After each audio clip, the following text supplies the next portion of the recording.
श्रीमद् भागवत कथा। जय श्री कृष्ण। सच्चिदानंद रूपाय विश्वोत्पत्त्यादि हेतवे तापत्रय विनाशाय श्रीकृष्णाय वयं नमः। यं प्रव्रजन्तमनुपेतमपेतकृत्यं द्वैपायनो विरह कातरया जुहाव पुत्रेति तन्मयतया तरवोऽभिनेदुस्तं सर्वभूतहृदयं मुनिमानतोऽस्मि। भगवान सच्चिदानंद स्वरूप श्री कृष्ण को नमस्कार करते हैं, जो जगत की उत्पत्ति, स्थिति और विनाश के कारण तथा आध्यात्मिक, आधिदैविक और आदि भौतिक तीनों प्रकार के तापों को नाश करने वाले हैं। जिस समय श्री सुखदेव महाराज का यज्ञोपवीत संस्कार भी नहीं हुआ था तथा लौकिक वैदिक कर्मों के अनुष्ठान का अवसर भी नहीं आया था, तभी उन्हें अकेले ही संन्यास लेने के लिए घर से जाते देखकर उनके पिता व्यास जी महाराज विरह से कातर होकर पुकारने लगे, बेटा बेटा तुम कहाँ जा रहे हो। उस समय वृक्षों ने तन्मय होने के कारण श्री सुखदेव जी महाराज की ओर से उत्तर दिया था। ऐसे सर्वभूत हृदय स्वरूप श्री सुखदेव महाराज को नमस्कार करता हूँ। एक बार ऋषि शौनक जी नैमिषारण्य क्षेत्र में पहुँचे और सूत जी को नमस्कार करके पूछा कि भक्ति, ज्ञान और वैराग्य से प्राप्त होने वाले ज्ञान की वृद्धि किस प्रकार होती है तथा वैष्णव लोग किस तरह इस माया मोह से अपना पीछा छुड़ाते हैं। इस घोर कलयुग में जीव प्रायः आसुरी स्वभाव के हो गए हैं। नाना प्रकार के क्लेशों से आक्रांत इन जीवों को शुद्ध बनाने का उपाय क्या है? आप हमें ऐसा साधन बताइए जो कल्याणकारी, पवित्र तथा भगवान की प्राप्ति करा दे। उस समय जन्म मृत्यु के भय का नाश करने वाला, भक्ति के प्रवाह को बढ़ाने वाला और भगवान को प्रसन्न करने वाला सूत जी महाराज ने श्रीमद् भागवत शास्त्र का प्रवचन किए।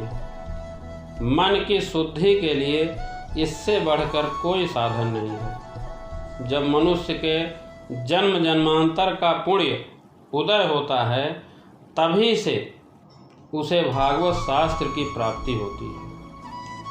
जब सुखदेव महाराज ने राजा परीक्षित को भागवत कथा सुनाने के लिए सभा में विराजमान हुए, तब देवता लोग अमृत का कलश लेकर उनके पास आए और बोले, आप हम लोगों को भागवत कथा दें, बदले में अमृत कलश ले लें। पर सुखदेव महाराज ने मना कर दिया और बोले, देवता लोग इस कथा के अधिकारी नहीं हैं। सूत जी महाराज ने कहा कि एक दिन विशालपुरी में सनकादि ऋषियों ने सत्संग के लिए आए, तो वहाँ उन्होंने नारद जी को देखा। तो नारद जी से पूछा कि आप चिंतातुर हैं और आपका आगमन कहाँ से हो रहा है। तब नारद जी ने बताया, मैं सर्वोत्तम लोक समझकर पृथ्वी में आया। यहाँ पुष्कर, प्रयाग, काशी, गोदावरी, नासिक, हरिद्वार, कुरुक्षेत्र, श्रीरंग और सेतुबंध आदि कई तीर्थों में विचरता रहा, किंतु मुझे कहीं भी शांति नहीं मिली। इस समय अधर्म के सहायक कलयुग ने सारी पृथ्वी को पीड़ित कर रखा है। अब यहाँ सत्य, तप, शौच, दया, दान आदि कुछ भी नहीं है। बेचारे जीव केवल अपना पेट पालने में लगे हुए हैं। मंदाशु मंदमतयो मंदभाग्याह्युपद्रुता पाखंडनिरताः सन्तो विरक्ताः सपरिग्रहा तरुणे प्रभुतागेः श्यालको बुद्धिदायकः कन्या विक्रयणो लोभात् दंपतीनां च कल्कनम् आश्रमा यवनैरुद्धास्तीर्थानि सरितस्तथा देवतायतनान्यत्र दुष्टैर्नष्टानि भूरिशः न योगी नैव सिद्धो वा न ज्ञानी सत्क्रियो नरः कलिदावानलोलेनाद्य साधनं भस्मताङ्गतम् अटोटशूला जनपदा शिवशूला द्विजातयः कामिन्यः केशशूलिन्यः संभवन्ति कलावयः। अर्थात वे असत्यभाषी, आलसी, मंदबुद्धि, भाग्यहीन, उपद्रवग्रस्त हो गए हैं। जो साधु संत कहे जाते हैं वे पूरे पाखंडी हो गए हैं। देखने में तो वे विरक्त हैं, किंतु स्त्री धन आदि सभी का परिग्रह करते हैं। घरों में स्त्रियों का राज्य है। साले सलाहकार बने हुए हैं। लालच में लोग कन्या विक्रय करते हैं और स्त्री पुरुषों में कलह मचा रहता है। महात्माओं के आश्रम, तीर्थ और नदियों पर विधर्मियों का अधिकार हो गया है। विधर्मियों ने बहुत से देवालय भी नष्ट कर दिए हैं। इस समय यहाँ न तो कोई योगी है, न सिद्ध है, न ज्ञानी है और न सत्कर्म करने वाला है। ब्राह्मण लोग पैसा लेकर वेद पढ़ाते हैं और स्त्रियां वेश्यावृत्ति से निर्वाह करने लगी हैं। नारद जी कह रहे हैं कि इस तरह से मैं कलयुग का दोष देखता और विचरता हुआ यमुना जी के तट पर पहुंचा, जहां भगवान श्री कृष्ण की अनेकों लीलाएं हो चुकी हैं। वहां मैंने एक आश्चर्य देखा। एक युवती खिन्न मन से बैठी है। उसके पास दो वृद्ध पुरुष अचेत अवस्था में पड़े जोर की सांस ले रहे हैं। वह तरुणी उनकी सेवा करती हुई कभी उन्हें चेत कराने का प्रबंध करती तो कभी रोने लग जाती। मुझे देखकर बोली, महात्मा जी मेरी चिंता को नष्ट करिए। तब मैं पूछा, देवी तुम कौन हो और ये दो पुरुष कौन हैं? उस युवती ने कहा कि मैं भक्ति हूँ और ये मेरे दो पुत्र ज्ञान और वैराग्य हैं। समय के फेर से ही ये दोनों जर्जर हो गए हैं। युवती बताई, मैं द्रविड़ देश में उत्पन्न हुई, कर्नाटक में बढ़ी, कहीं कहीं महाराष्ट्र में सम्मानित हुई, किंतु गुजरात में मुझे बुढ़ापे ने घेर लिया। वहाँ घोर कलयुग के प्रभाव से पाखंडियों ने मुझे अंग भंग कर दिया। चिरकाल तक इस अवस्था में रहने के कारण मैं अपने पुत्रों के साथ दुर्बल और निस्तेज हो गई। अब जब से मैं वृंदावन आई तब से पुनः परम सुंदरी नवयुवती हो गई हूँ, किंतु दोनों मेरे पुत्र ज्ञान और वैराग्य थके मादे दुखी हो रहे हैं। नारद जी ने कहा, देवी यह दारुण कलयुग है। इसी से इस समय सदाचार, योग मार्ग और तप आदि सभी लुप्त हो गए हैं। लोग सठता और दुष्कर्म में लगकर अघासुर बन रहे हैं। संसार में जहाँ भी देखो वहीं सत्पुरुष दुखी हैं और दुष्ट सुखी हो रहे हैं।